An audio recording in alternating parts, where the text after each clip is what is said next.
Tips with Tony. Tips with Tony. All about nutrition from your favorite dietitian. Everything you need to digest in your mind. Tips with Tony. Tips with Tony. Making you healthier one bite at a time. With Tony. With Tony. Woo. Hello, and welcome to the Tips with Tony podcast. I'm Tony Marinucci, your registered dietitian, helping you get healthy one bite at a time. This episode is going to be all about why you can't get yourself motivated to do something. This is particularly for those who are stuck in quarantine and have all of the time in the world and are frustrated with themselves and beating themselves up about why they just can't work out and why they just can't eat healthy when they have all of the time in the world. And before this, they didn't have it. And they've always said, if I had more time, I would do it. So I wanted to explain why that's happening. So typically, if this was before the pandemic and before quarantine and before our lives were forever changed, I would have told you that a couple things. I would have told you that your perception of what it takes to be healthy is skewed. And so you believe that there's all of this intense amount of effort that has to go into it, and it's so exhausting that you're just like, nope, I'm not even going to try, or that your why isn't strong enough and it hasn't been clearly defined about what it is that you're going to take, what steps you're going to take to get there, and also that you lack the accountability of some sort, whether it's to yourself or to somebody else. So that's what I normally would have said if you were struggling to be motivated. But what you're going through right now is a little bit different. So I'm a big fan of Darren Hardy. He is someone in the personal development world, and I listen and watch all of his things. I'm like a sponge when it comes to that stuff. And he sent out a video the other day that really, really resonated with me. It really made me, like, the light bulbs go on my head. And I was just like, wow, I never thought of it that way. And he was saying that, we're all grieving right now. This is a time of grief. And I was confused at first because I personally haven't lost anybody to COVID-19.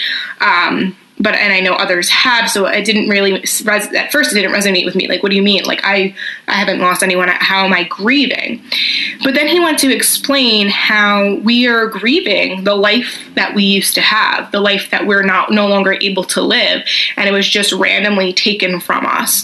Then I got to thinking, and I was thinking, like, we're also grieving. I mean, you can't help but when you turn on the news to hear about all the people who have lost their lives, and in such traumatic ways, and in such unexpected ways, you can't help to take that on. And then I was thinking about, the people who lost their life, not just due to COVID-19, but think about all of the people who are not considered quote unquote high priority in the hospital and are literally getting kicked out and then losing their lives. And I'm only saying that from experience that personally had recently just happened to me. And it's really insane when you really think about the massive amounts of loss that we have been experiencing and watching. And then also all of the people that have lost their lives. I listen to a lot of other people in like the business and personal development world. And Chris Harder, he said more people are going to go into bankruptcy than they are going to lose their lives to COVID-19. That's the sad reality of what we're about to face. And so a lot of people are losing their jobs, which would hopefully doesn't, but it will apparently lead them to going bankrupt. So that's the biggest issue right now, is that a lot of people are not only experiencing the loss of their loved ones or the loss of just watching other people lose their loved ones, but loss of jobs and loss of income and loss of the way just life was. Maybe life before, you had 2 or 3 jobs, and although you were busy and stressed, you had more money, and more money sometimes leads to less stress. So it was great that you had that, and now you're not able to have that. So that's I just wanted to go over probably why you're feeling this way. And because you're grieving, it's really difficult to really stay motivated when you're grieving. If you think about if you genuinely did lose somebody close to you, you're barely thinking about eating. You're not thinking about going to the gym and working out. Like, you're just trying to get through that terrible week of everything that's like from planning the funeral and the wake or sitting Shiva if you're Jewish, whatever it is, like that's what's on your mind. So I wanted to just kind of point that out. Like, this is just going to be a little bit longer. And even so, when somebody loses somebody close to them, they usually grieve for like a whole year. They get a little bit better each day, but they're never the same after that. And I think that's a lot of what we're experiencing right now. So I went a little bit of a step further. I created an Instagram infographic, and I sent out an email, and I wrote a lot of content about this because I really wanted to kind of go through like the different stages of grief and how it's affecting you to really help you understand what you're going through. So I'm not a psychiatrist or a psychologist or a therapist, but this is not like straight advice. It's more or less from what I've read, and I thought that it would help you. So the first stage is denial. And so I think a lot of us are probably past this, which is in the beginning, maybe you didn't really believe what was going on. And so maybe you weren't doing the things that you were instructed to do, like staying inside, washing your hands, and all that stuff. But it could also be just feeling very overwhelmed and in a state of shock. And so therefore you feel numb and paralyzed, and everything just feels like it's too much to handle. So that's why maybe eating healthier or exercising, if you didn't do it before, just sounds like a mountain to climb right now. So that's probably why. Hello, I'm interrupting this podcast episode for a brief announcement and special offer just for you. Did you know that April is IBS Awareness Month? Well, if you're someone who struggles with IBS, then listen up because I have a special offer just for you. Holy Ghost IBS Restore has been clinically proven to help nutritionally manage the symptoms of all types of irritable bowel syndrome, including constipation, diarrhea, and a mixture of both. Many who use this medical food have experienced relief in symptoms such as less bloating, less diarrhea, less constipation, and more normal bowel movements. 48% of users reported an improved overall quality of life, including an increase in energy, decrease in irritability, and just an overall better mood. It comes in a powdered form, so you can put it in your water, in your smoothie in the morning, or even your hot or cold cereal. It doesn't have any flavor or coloring, so you won't even notice that it's there, other than beginning to feel symptom relief after adding it to your daily routine for a certain period of time. It doesn't contain gluten, preservatives, GMOs, or soy, and it's free from artificial flavoring, sweeteners, and colorings. This is not like your typical probiotic. Holy Ghost IBS Restore actually contains unique microbiome nutrients called HMOs that fuel the good bacteria that are already in your gut rather than bringing in some sort of good bacteria that hasn't been there before. So unlike probiotics, which add foreign bacteria to your body, IBS Restore works with your body's own good bacteria. Simply put, it works by selectively nourishing and stimulating the growth of your own good bacteria, activating them to thrive and outperform the bad bacteria. So if you want to give Holy Ghost IBS Restore a try, go to holios.com or the link in the show notes. And don't forget to use discount code TIPS30 at checkout to get 30% off your order.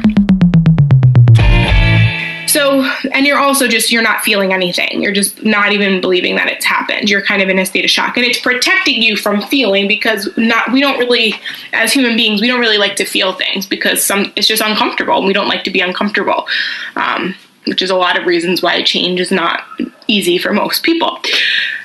So the second stage is anger. And so as you start to accept the reality and start asking yourself questions, you'll actually begin the healing process. And the feelings you were denying will begin to surface. And this can often manifest as anger, but really underneath the anger is pain. So whatever pain you're experiencing, it's really important that you feel it, because the more you feel it, the more it will begin to dissipate and the more you'll heal. So if you ignore your feelings, they're just going to build, and it's just going to take a lot longer for you to get to the final stage, which is acceptance, which I'll talk about more in a minute.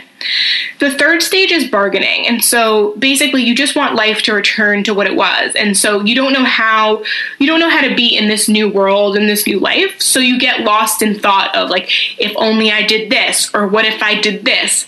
And the if only statements kind of cause you to think of how you could have done things differently.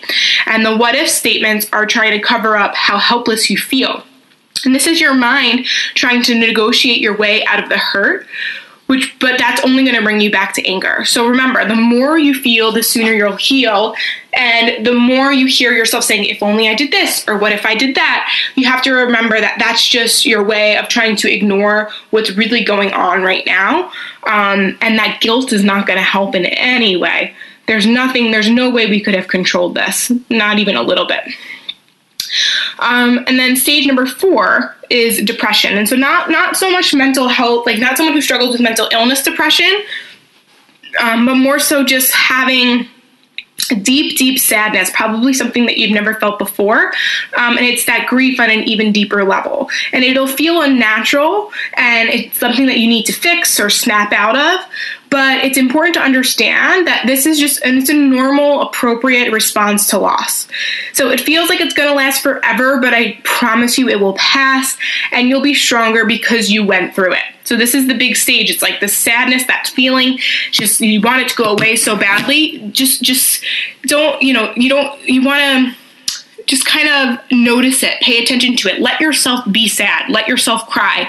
Let yourself do nothing for a day if you feel like that's what you need. Just let yourself do those things, because the more that you fight it, the harder it is that you're going to get through it.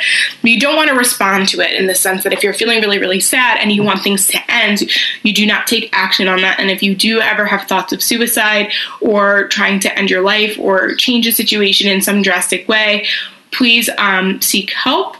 And reach out to the appropriate person to doing that.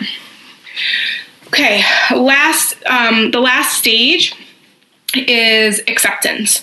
And this is often confused with being okay with what happened, but that's not the case. This stage is about letting go of what was and adapting to what is.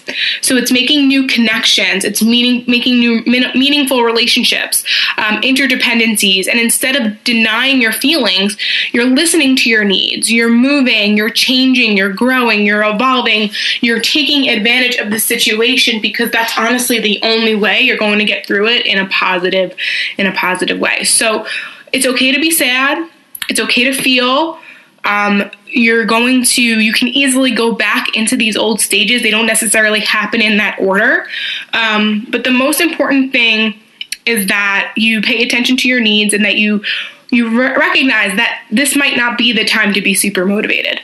This might just be the time for you to maybe pay attention to your feelings, because that's a skill that's going to benefit you in the long run in life, is being able to pay attention to what your needs are and honoring them. And letting go of all of those pressures, because the more you pressure yourself to do something, the more you have that wasted energy, and the stronger you're going to kind of fight against it, and it's going to make staying motivated really, really challenging. So I'll just end with, right now might be the time for you to just focus on the absolute basics, because your health is important, but maybe like crazy fitness goals and weight loss, maybe that's not really the priority right now, but definitely keeping your immune system up, just your energy, your mood a little bit better as you can, is definitely going to help you in the long run. So I'll just say, if you need to cry, cry. If you need to sleep, sleep.